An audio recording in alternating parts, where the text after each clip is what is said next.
When you're out and about in your EV, the RAA Charge Network has you covered. To find your nearest charging station, use the ChargeBox app.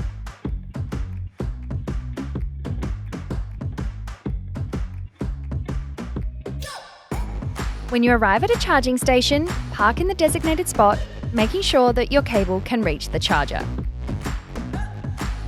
You'll need your own Type 2 charging cable to plug into the charger and your EV. Plug the cable into the charging station before plugging it into your EV. Start the charge session and monitor the status of your battery using the app. The charging time will vary depending on your car's battery. Our 7 kilowatt destination chargers are designed for longer stays in overnight accommodation or multi-hour car parks. When you're done, stop the charge session, unplug the cable, and you're ready to hit the road.